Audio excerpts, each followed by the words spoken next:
purpose of this project is to shine a light on players who are standing out in their respective positions. The overall goal of independent scouting is to try to ensure that all players who are doing well are seen for their good play. Week 1, our Offensive Player of the Week was quarterback Bryce Perkins for the Michigan Panthers. Perkins was the most efficient passer in Week 1 for the UFL as he completed 16 of 19 passes for 163 yards and a touchdown. He also rushed for 16 yards and a touchdown, including a 2-yard rushing touchdown in which he broke 4 tackles on. Generally speaking, I dislike the frequent pattern of offensive awards simply going to the top quarterback in football, but Perkins' ability to be unaffected by pressure from the opposing pass rushers in Week 1 ultimately helped him stand out to me as the top offensive player. Kalen Ballage, Arlington Renegades, running back. Ballage rushed 9 times for 110 yards, 12.2 average, including a 77-yard touchdown with 3 missed tackles forced. He had 5 missed tackles forced on the game by my count.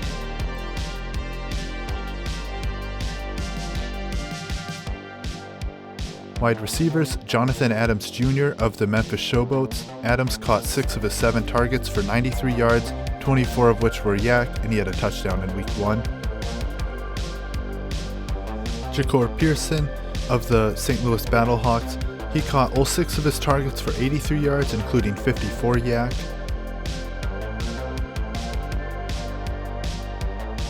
Marcus Sims of the Michigan Panthers. Sims caught 4 of his 6 targets for 53 yards, 31 of which were yak. He had 4 missed tackles in Week 1. Cannella, tight end of the Arlington Renegades. Cannella led Arlington in receiving as he caught 5 of his 8 targets for 45 yards, 23 of which were yak.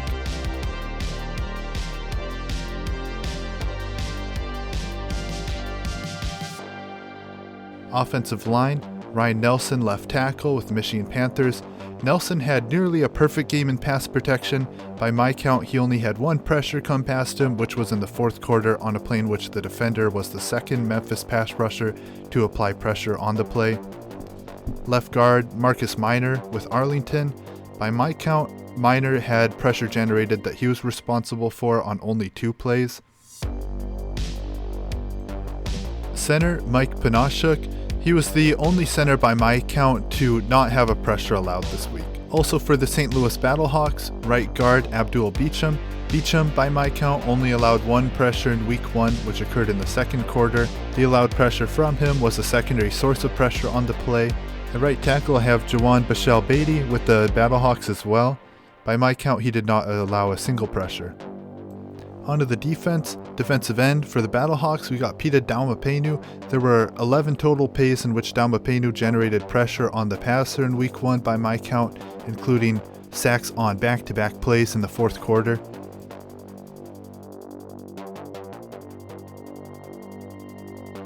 The other defensive end we've got for first team UFL in Week 1 is Breeland Speaks.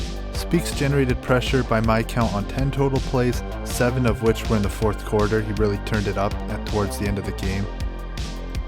Defensive tackle, we've got Joseph Wallace with the DC Defenders. Wallace generated pressure on 9 total plays, including a sack, and had 3 total tackles.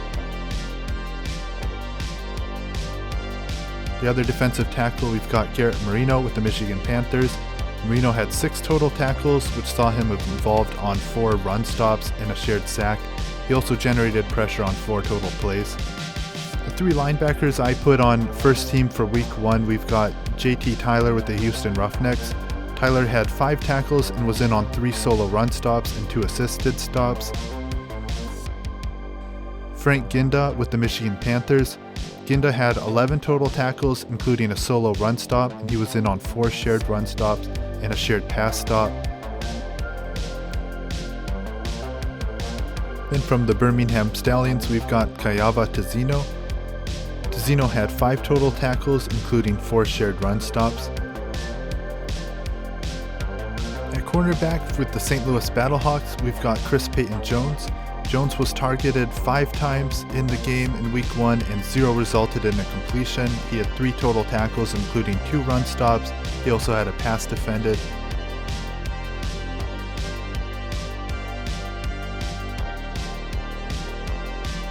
The other cornerback I've listed for first team is Bryce Thompson of the DC Defenders. By my count, Thompson was targeted 3 times downfield and none resulted in a completion. He also had a pass breakup and a sack. The 2 safeties we've got for first team, Michigan Panthers safety Jahcour. Jahcour was in on 6 total tackles and was in on a run stop and a stop against the pass. The only target to come his way in week 1 resulted in an interception, which he took 80 yards to the house in the 4th quarter. Jahcour was also named UFL News Hub Player of the Week in Sue Levine's article. And with the St. Louis Battlehawks safety Cameron Kelly, Kelly had 2 targets come his way and neither resulted in a completion, and he broke one of them up. Special teams, kicker Matt McCrane. McCrane went 4 for 4 on field goals, with the farthest being from 53 yards. Punter Brad Wing with the San Antonio Brahmas. 3 punts for an average of 48.7 yards per punt, with the longest being 69 yards. 2 of them were beauties. There was a 69-yarder to the 13 and a 61-yarder to the 4.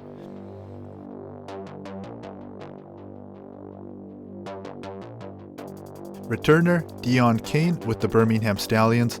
5 kickoff returns for 157 yards, 31.4 average. His longest was 41 yards.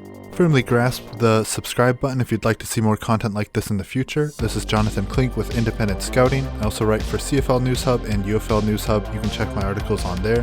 Have a good night. Go football.